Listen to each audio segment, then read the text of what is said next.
For Norm Allen, he took the term first fruit literally. I headed to Bakersfield, California, where Norm tithed his first fruit off a lemon tree.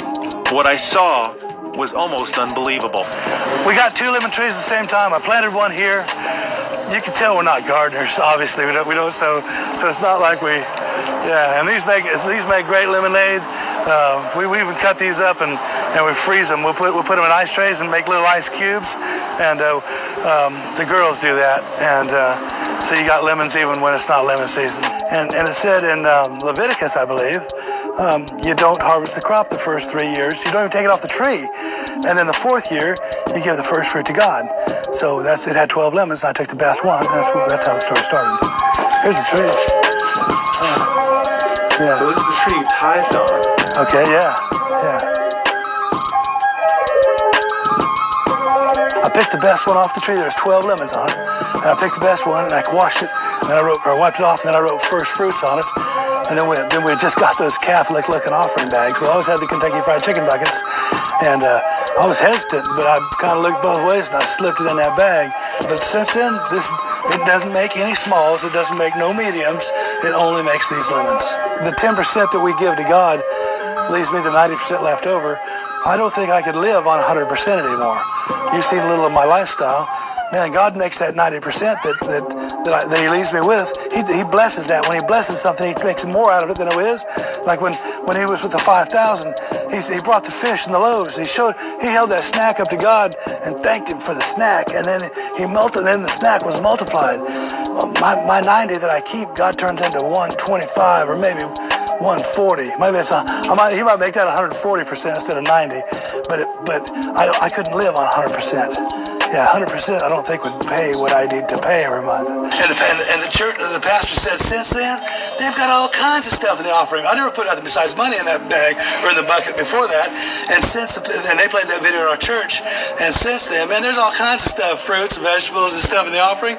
And people, because they saw that video, people in the church have put other things besides money in the offering now. So the best thing you can do for your business is tithe. Absolutely. All right, Shalom. I want to give all praises to Yahweh, Ba'ashem Yahushua, Ba'ashem Rakakadash. Then on to the apostles and elders of Great Millstone. Salutations to all the brothers and a few sisters out there. To the foreigners from the seed of Abraham, Isaac, and Jacob. Shalom in the Hebrew, which means peace. It's going to be a quick show through the spirit of Yahweh, Ba'ashem Yahushua. It's kind of self-explanatory. I saw this, and the spirit had it. I was speaking with another brother about this. And lo and behold, a brother put a video up about the first fruits and the significance of that. And as you can see, I've put it, I have it on a still. You could clearly see these are supposed to be lemons. Since when you ever seen a lemon that size? So the first fruits of everything is always the best of the best. This is why the Lord requires you offering the best to Him, because He's going to increase, period. He's going to increase whatever you have, period. All right, that would be a minor sacrifice. However, the Lord's intention is not to take from the people, it's offering.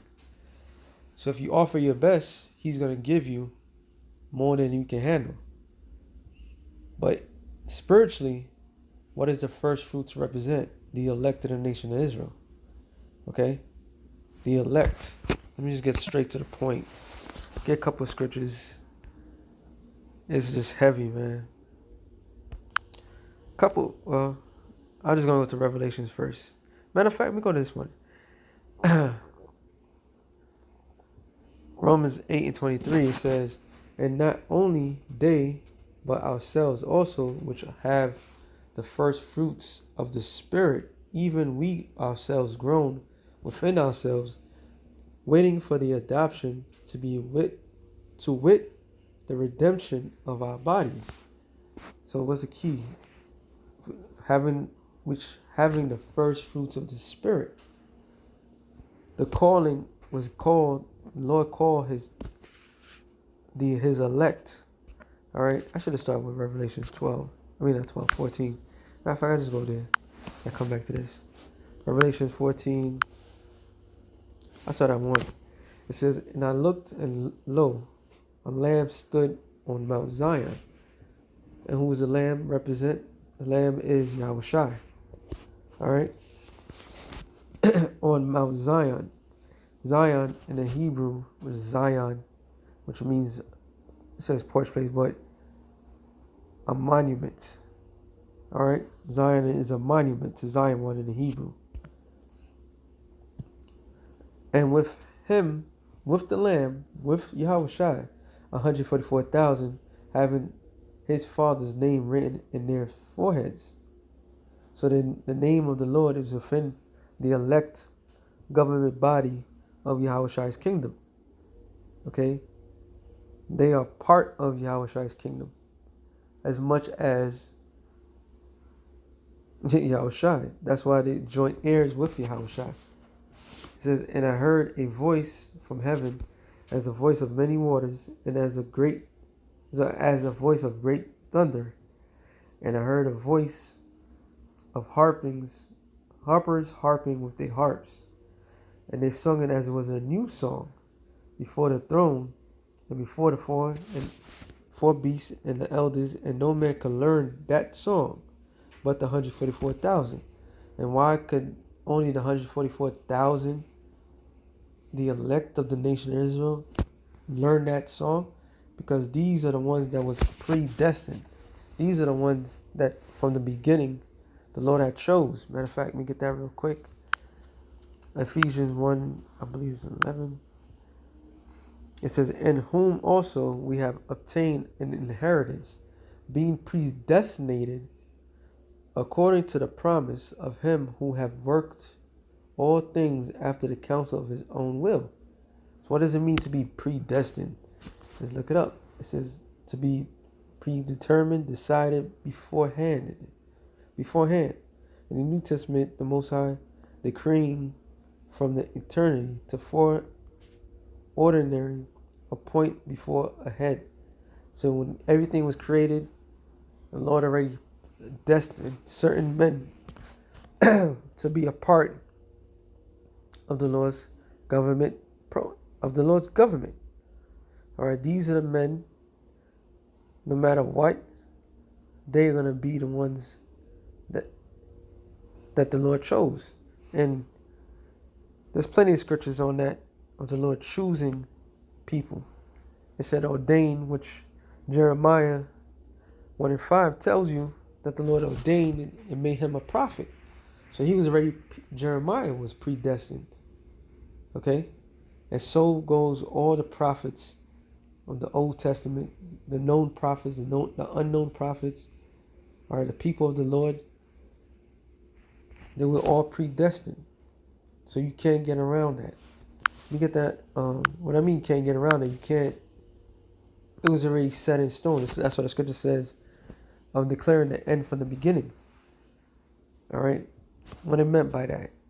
That everything was predetermined.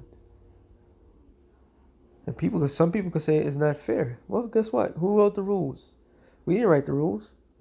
The Lord did. It says, no man, and they sung a song, and they sung as it were a new song before the throne and before the four beasts and the elders, and no man can learn that song but the 144,000 which were redeemed from the earth. Okay? What it means by redeemed, it was bought back. How was these men bought back? All right? It was bought by the blood of Yahushua. That's why it says in Revelations 12 and 10? No, 11. And they overcame him. Talking about this kingdom by the blood of the Lamb, which is the blood of Yahushua. Yahushua shed his blood for the elect to overcome. All right, and by the word of their testimony, which means mortal witness, they love not their lives unto death. Okay, so it works hand in hand. Revelation 14 and 4. And these are they which were not defiled with women, for they are virgins. These are they which follow the Lamb. Can't pass that. It's not talking about not having sex. It's talking about different philosophies, right? Women, sometimes in the scriptures, is considered different philosophies. We brought this out at the camp. Brother did a beautiful precept. Proverbs 6:27. It says, is it 27?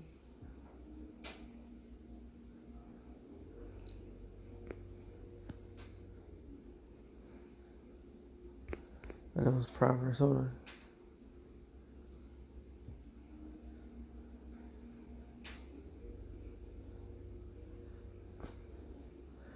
"24. To keep thee from the evil woman from the flattering of the tongue of a strange woman." Matter of fact, let me get this. 23.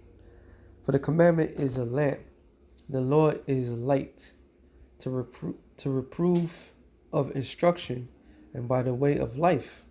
So the scriptures is our top priority. All right, this is life. It says to keep thee from the evil woman. Doesn't mean, well, it's talking about these other different philosophies, right? To keep thee from the evil woman, which is these other different philosophies, for the flattering of the tongue of a strange woman. And what are those strange things? Strange things is talking about different gods, different philosophies overall. It says, "Lust not after her beauty in thine heart, neither let her take thee with her eyelids. By the means of the whorish woman, a man is brought to pieces of bread. An adulteress would hunt for precious life." So this is that strange woman, okay? This is that strange woman. These different philosophies, these different gods, they hold no weight, no merit. So the elect knows how to stay away from that. Okay? Let's see, that was it. We go back to this.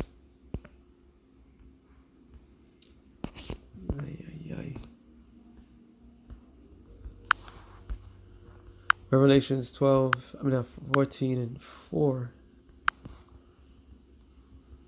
It says, "These are they which were not defiled with women, for they are virgins," which the virgins represent. They follow Yahushua. We drink our own cistern. All right. We understand our laws, statutes, and commandments. We don't mix this with anything else. "And they followed the Lamb whatsoever he goeth. These were redeemed from them among men, being the first fruit unto the Most High and to the Lamb." Now look up the word first fruit. It says the offering, firstlings or first fruits, which that offering that goes back way back. I believe I should get it, but you know what? I'm gonna use that for another time. But like the man broke down about the first fruits that was in Leviticus, there was a reasoning behind everything that the Lord did. It was reasoning. Everything that the Lord said was a reason. The first spirits that was ever created are the first fruits. All right? So the first fruits had to come down on earth and go through that cycle. And these are the first fruits that's going to be delivered from the set destruction. To take away the first fruits of the production of the earth, which was offered to the Most High. The first portion of the dough, which is not talking about that. It says the third one, persons superior in excellence to others of the same class. So we look at these other Israelites. We Israelites just like they are, but the elect is amongst them on a different level, a different class. And it says superior because they are the first, the alphas. Okay? So the first fruits always are the best fruits. That's why the Lord, it so happens, right? Revelations 14:4. Go figures. Hey, all praises Yahweh Hashem Yahushua. What's the other one? Let me go back to Romans 8:23. It says, and not only they, but ourselves also, which have the first fruits of the Spirit. So how can you have the first fruits of the Spirit? You have to be called. You have to be called from the beginning. You have to be predestined. Point blank, period. All right? For we ourselves groan within ourselves, waiting for the adoption, to wit, the redemption of our bodies. 7.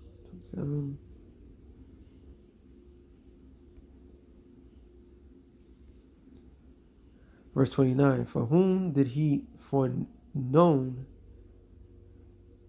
he also predestined to be conformed to the image of the Son, that he might be the firstborn among many brethren.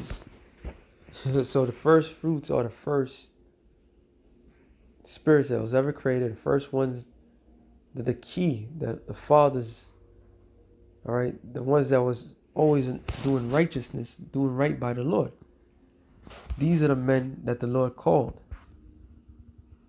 from the very beginning. Moreover, whom he did predestine, them he also called, and whom he called, them he also justified, and whom he justified, him he also glorified.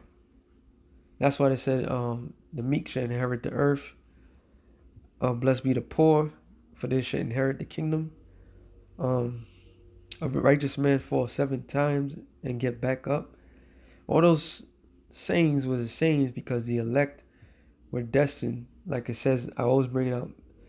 Sirach 24, around like 15, it says, the Lord, the Creator created me from the beginning, and I shall never fail. So these men was destined not to fail.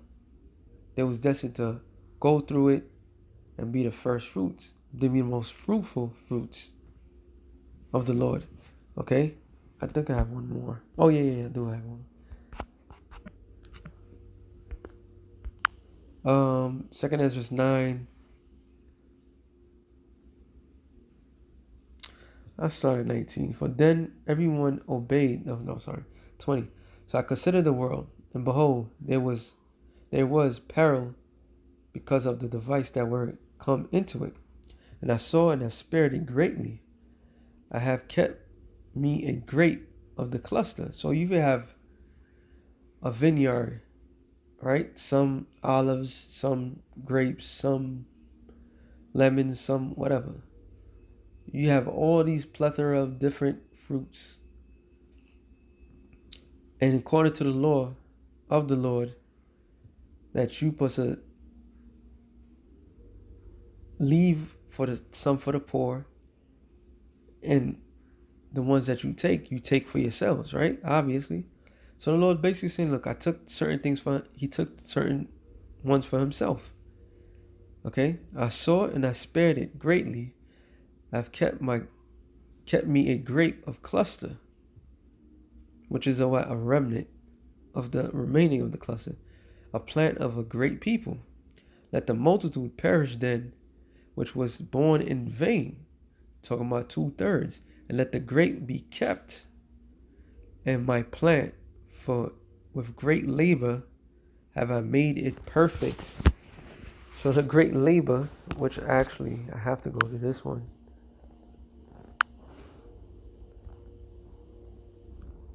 Is the trials and tribulations that every man and woman goes through. All right? And at the end of it, the brothers are shining, which making them the first fruits. St. John 10. No, I'm sorry, it's 15. St. John 15.